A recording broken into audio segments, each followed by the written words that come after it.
오늘은 나답게 사는 사람들의 3가지 습관을 살펴보겠습니다. 퇴직하고 나서 제일 많이 들은 질문이 있습니다. 요즘 뭐 하세요? 그 질문 처음엔 웃으며 넘겼습니다. 그냥 이것저것요. 근데 말이죠. 집에 돌아오는 길 가슴 한쪽이 텅 비었습니다. 그래, 나 요즘 뭐 하지? 아침엔 TV 켜고 점심엔 신문 보고 오후엔 소파에 누워 눈만 감았습니다. 하루가 지나간 게 아니라 흘러가는 느낌이었습니다. 33년 동안은 누군가에게 필요한 사람이었습니다. 아침 7시 출근하면 할 일이 있었고, 회의실에 들어서면 제 자리가 있었고, 전화벨이 울리면 제 이름이 불렸습니다. 그런데 지금은 아침에 눈 떠도 급할 게 없고, 전화도 울리지 않고 누가 저를 부르지도 않습니다. 거울을 봤습니다. 표정이 점점 굳어가고 있었습니다. 이게 내가 바라던 노후인가? 그런데 어느 날 동창회에서 한 친구를 만났습니다. 그 친구도 저처럼 퇴직했는데 표정이 너무 밝았습니다. 야, 너 무슨 좋은 일 있어? 나? 요즘 진짜 사는 맛 나. 집에 오는 내내 그 말이 맴돌았습니다. 사는 맛? 나는 왜 그 맛이 없을까? 그때부터 관찰했습니다. 나답게 사는 사람들은 뭐가 다를까? 동창회에서 만난 친구들, 복지관에서 본 어르신들, 유튜브에서 본 시니어들. 그리고 발견했습니다. 3가지 습관. 오늘 그 이야기를 해드리겠습니다. 첫 번째 습관, 자기만의 시간을 만든다. 퇴직 후엔 시간이 많습니다. 하루 24시간이 온전히 제 겁니다. 그런데 이상하게도 내 시간은 없습니다. TV 켜고, 뉴스 보고, 점심 먹고 졸고, 자고 일어나면 저녁입니다. 하루가 지나가는데 내가 무얼 했는지 기억이 안 납니다. 그때 깨달았습니다. 나는 지금 시간을 살고 있는 게 아니라 시간 속에서 떠다니고 있구나. 그날 저녁 결심했습니다. 하루 30분, 딱 30분만이라도 나를 위한 시간을 만들자. 뭘 하느냐가 중요한 게 아니었습니다. 김형은 매일 아침 6시에 걷습니다. 걷다 보면 머리가 맑아져. 박형은 30년 전 취미였던 기타를 다시 들었습니다.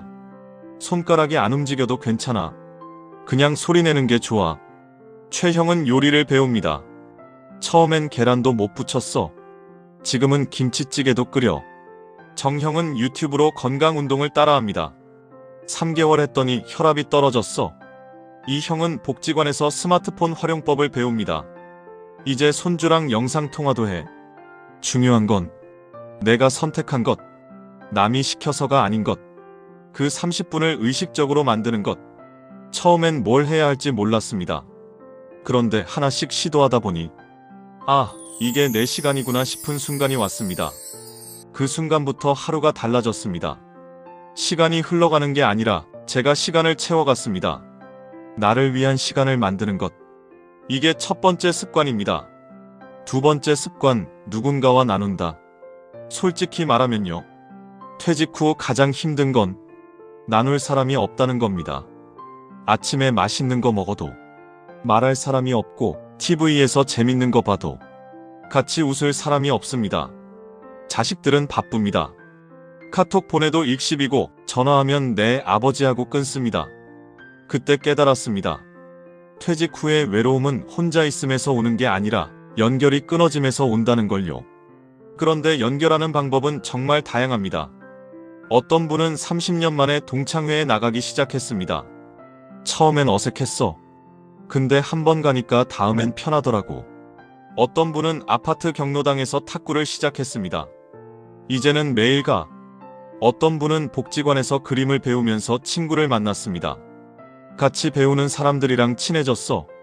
어떤 분은 손주와 매주 목요일 저녁을 함께합니다. 손주가 할아버지 요리 먹는 날이래. 어떤 분은 카톡 단톡방에서 매일 아침 인사합니다. 친구들이랑 사진 보내고 받고 하는 게 낙이야. 어떤 분은 유튜브 댓글로 비슷한 관심사를 가진 분들과 대화합니다. 댓글 달면 누군가 답글을 달아줘. 그게 위로가 돼. 정기적으로 만나는 사람, 내 이야기를 들어줄 사람, 내가 기다려지는 곳. 그 연결이 하루를 지탱합니다. 혼자 하는 순간은 외로움이 되고 나누는 순간은 연결이 됩니다.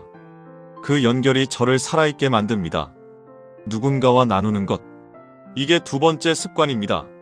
세 번째 습관, 매일 조금씩 나아진다. 퇴직 후 가장 두려운 건 이제 끝났다는 생각이었습니다. 거울을 볼 때마다 흰머리가 늘고 주름이 깊어지고 몸이 무거워집니다. 이제는 내리막길인가? 뭘 해도 늦은 건 아닐까? 그런데 신기한 일들이 일어났습니다. 한 친구는 3개월 운동했더니 혈압이 160에서 130으로 떨어졌습니다. 의사가 약 줄이래. 한 친구는 요리 배워서 처음으로 김치찌개를 성공했습니다. 아내가 맛있대. 한 친구는 스마트폰 배워서 손주랑 영상 통화하게 됐습니다. 손주 얼굴 보면서 말할 수 있어. 한 친구는 매일 일기를 쓰기 시작했습니다. 처음엔 한 줄도 안 썼는데 이제는 한 페이지씩 써. 저는 건강검진 수치가 작년보다 전부 좋아졌습니다. 나이는 먹는데 몸은 더 젊어졌어. 그때 깨달았습니다. 나이는 숫자일 뿐 성장은 평생 계속된다. 건강 수치, 배운 기술, 늘어난 친구, 좋아진 관계. 어제보다 오늘이 낫고 오늘보다 내일이 나을 거라는 그 확신이 저를 살게 만들었습니다. 완벽하게 하는 게 아닙니다. 어제보다 딱 1%만 나아지면 됩니다. 매일 조금씩 나아지는 것. 이게 세 번째 습관입니다. 오늘부터 시작하세요. 어렵지 않습니다. 7일만 해보세요. 1일차. 내가 정말 하고 싶은 것 하나만 적어보세요. 걷기, 요리, 운동, 독서, 친구 만나기 뭐든 좋습니다. 2일차. 그것을 딱 30분만 해보세요. 잘 안 되어도 괜찮습니다. 3일차. 누군가에게 말해보세요. 아내, 친구, 자식, 누구든 좋습니다. 4일차. 어제보다 조금만 더 해보세요. 30분이 35분이 되어도 좋습니다. 5일차. 같이 할 사람을 찾아보세요. 혼자 해도 좋지만 함께하면 더 재밌습니다. 6일차. 달라진 점을 적어보세요. 작은 변화라도 괜찮습니다. 7일차. 계속할지 결정하세요. 억지로 할 필요 없습니다. 정리하겠습니다. 나답게 사는 사람들의 3가지 습관. 첫째, 나만의 시간을 만듭니다. 하루 30분. 온전히 나에게 집중하는 시간. 뭘 하든 상관없습니다. 걷기, 요리, 운동, 독서, 음악, 그림 그리기, 스마트폰 배우기. 중요한 건 내가 선택한 것, 남이 시켜서가 아닌 것. 그 시간을 의식적으로 만드는 것. 그 시간이 하루를 지탱합니다. 둘째, 누군가와 나눕니다. 혼자가 아니라 함께 연결되어 있습니다. 어떻게 하든 상관없습니다. 동창회, 취미 모임, 카톡, 손주와의 시간, 유튜브 댓글. 중요한 건 정기적으로 만나는 사람, 내 이야기를 들어줄 사람, 내가 기다려지는 곳. 그 연결이 외로움을 없앱니다. 셋째, 매일 조금씩 나아집니다. 매일 조금씩 성장합니다. 무엇이 나아지든 상관없습니다. 건강, 기술, 관계, 지식. 중요한 건 어제보다 오늘이 나은 것, 작은 것이라도 발전하는 것. 완벽하게 하는 게 아니라 계속하는 것. 그 성장이 삶에 의미를 줍니다. 특별한 재능도, 많은 돈도, 젊음도 필요 없습니다. 필요한 건 단 하나. 나답게 살고 싶다는 마음. TV 보며 시간 죽이던 저는 이제는 하루하루가 소중합니다. 아침에 눈 뜨면 할 일이 있고 친구들이 기다리고 매일 조금씩 나아지고 있습니다. 제 인생의 재임하기 시작됐습니다. 오늘부터 7일만 해보세요. 나만의 시간 30분 뭐든 좋습니다. 누군가와 나누기, 어떤 방법이든. 어제보다 하나 나아지기, 작은 것이라도. 7일 뒤 거울 속 표정이 달라져 있을 겁니다. 눈빛이 살아날 겁니다. 그리고 누군가 물어볼 겁니다. 요즘 뭐 하세요? 그때 이렇게 대답하세요. 나 요즘 살맛나. 그게 바로 퇴직 후 진짜 전성기입니다. 당신의 전성기는 지금부터 시작입니다. 방법은 당신이 선택하세요. 정답은 당신 안에 있습니다. 여기까지 오울데이 시니어 TV였습니다. 오늘 영상이 조금이라도 도움이 되셨다면 구독과 좋아요 부탁드립니다. 다음 시간에는 그 나이에 무슨, 이 말이 가장 무서운 이유? 대해 말씀드리겠습니다. 그럼 다음 편에서 봬요. 감사합니다.